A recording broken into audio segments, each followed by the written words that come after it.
Hi viewers, சந்திரனை Helena திட்டுறதோட போன episode பார்த்துருந்தோம். இந்த எபிசோடில் இதுக்கப்புறம் என்ன நடந்ததுன்னு பார்ப்போம். எலனா, நீ தைரியசாலி, வீரன், நேர்மையானவும் கூட அப்படின்னு சொல்கிறாங்க. உண்மையை வெளிப்படையாக சொல்கிற அப்படின்னு சொன்னோடனே சந்திரன், எனக்கு மறைக்கவும் தெரியும், நேற்று நடந்ததை நான் இது வரைக்கும் யார்கிட்டையும் சொல்லலை அப்படின்றாரு. உடனே ஹெலனா நடந்தது விஷயத்த நினச்சி பார்க்குறாங்க. அப்போதான் ஹெலனாவுக்கு தெரியுது, ஹெலனாவும் மலைக்கு எதுவும் சந்திச்சுக்கிட்டதை வெளியே யார்கிட்டையும் சொல்லக்கூடாதுன்னு சந்திரன் சொன்னதை அது ஞாபகத்துக்கு வந்த உடனே சந்தோஷமா சிரிச்சுக்கிட்டு கோவத்துல இருந்து நிதானத்துக்கு வராங்க. நிதானத்துக்கு வந்த உடனே உன்னோட வீரத்தனத்தை பாராட்டுறதுக்கு நாட்டு இளவரசி நந்தினிங்கிறவங்க வராங்க. நீ அவளோட உயிரை காப்பாத்தினால அவ உனக்கு நன்றி சொல்றதுக்காக வந்துட்டு இருக்கிறா அப்படின்னு சொல்றாங்க. நந்தினி வராங்கன்னு சொன்ன உடனே சந்திரன் பதட்டமாகிறாரு. அடுத்த காட்சியில நந்தினியும் மலைக்கு எதுவும் காமிக்கிறாங்க. நந்தினியை பார்த்து, நீ நல்லா இருக்கியா, ஏன் நேத்து உன்னோட உயிரை பணைய வைக்க பார்த்த அப்படின்னு சொல்லிட்டு மலைக்கு எது கேட்கிறாரு. ஏன்னா என்னோட அறையில தங்கி இருந்த ஹெலனா திருடுங்க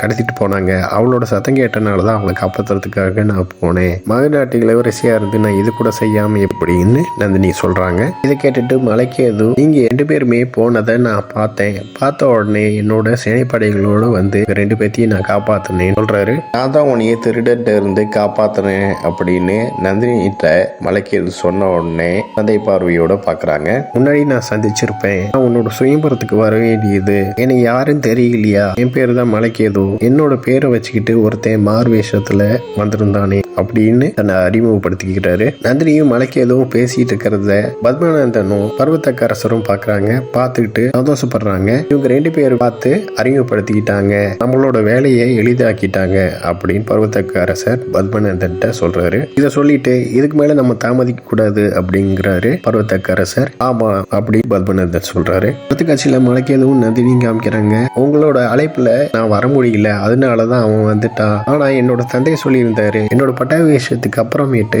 திருமணத்தை பத்தி அப்படின்னு சொல்ல வர்றாரு. அந்த நேரத்துல நந்தினி அந்த இடத்த விட்டு போறாங்க. அடுத்த காட்சியில ஹெலனாவையும் நந்தினி காமிக்கிறாங்க. நந்தினியே இன்னும் வரல அப்படின்னு சொல்லிட்டு ஹெலனா அந்த இடத்த விட்டு கிளம்புறாங்க. வெளியே பாக்குறப்ப மலைக்கேதுட்டு பேசிட்டு நந்தினி போறாங்க. அதை பார்த்து ஹெலனா, நீ எதுக்கு இங்க நிக்கிற அப்படின்னு கேக்குறாங்க. நான் உனக்காக தான் இங்கே காத்துட்டு இருக்கேன் அப்படின்னு மலைக்கேது சொல்றாரு. பட்டாபிஷேகத்துக்கு போகலையா அப்படின்னு ஹெலனா கேட்ட உடனே, போகணும், ஆனா உனக்காக தான் நான் இங்க நிக்கிறேன் அப்படின்னு மலைக்கு சொல்றாரு. உங்களோட வாக்குறுதி நினைவு இருக்குதா, உங்களோட பட்டாபிஷேகத்துக்கு அப்புறமேட்டு நம்மளோட திருமணத்தை பத்தி உங்களோட தந்தைட்ட சொல்லணும் அப்படின்னு ஹெலனா சொல்றாங்க. மலைக்கு ஏதோ அது பட்டாபிஷேகத்துக்கு அப்புறம் என்னோட திருமணத்தை பத்தி நான் சொல்லிடுவேன், அப்ப என்னோட இதய ராணி இந்த ராஜ்யத்தோட ராணியா ஆயிடுவா அப்படின்னு சொல்லிட்டு நந்தினியை நினைச்சுக்கிட்டு அவர் சொல்றாரு. ஆனா ஹெலனா தன்னைத்தான் சொல்றாரு அப்படின்னு நினைச்சுக்கிட்டு சந்தோஷப்படுறாங்க.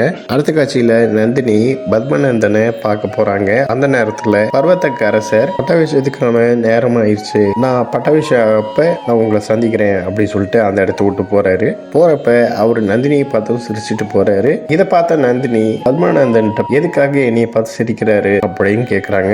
அன்புனால சிரிக்கிறாரு அப்படின்னு பத்மநாதன் சொல்றாரு. நான் என்னோட அறைக்கு போறேன் அப்படின்னு சொல்லிட்டு நந்தினி அந்த இடத்த விட்டு போறாங்க. அடுத்த காட்சியில சந்திரனை காமிக்கிறாங்க. நந்தினி எப்ப வேணாலும் இந்த இடத்துக்கு வந்துருவா, வரத்துக்கு முன்னாடி நான் இங்க இருந்து கிளம்பணும் அப்படி சந்திரன் கிளம்ப பாக்குறாரு. அதுக்குள்ள நந்தினி ஹெலனாவோட அறைக்கு வராங்க.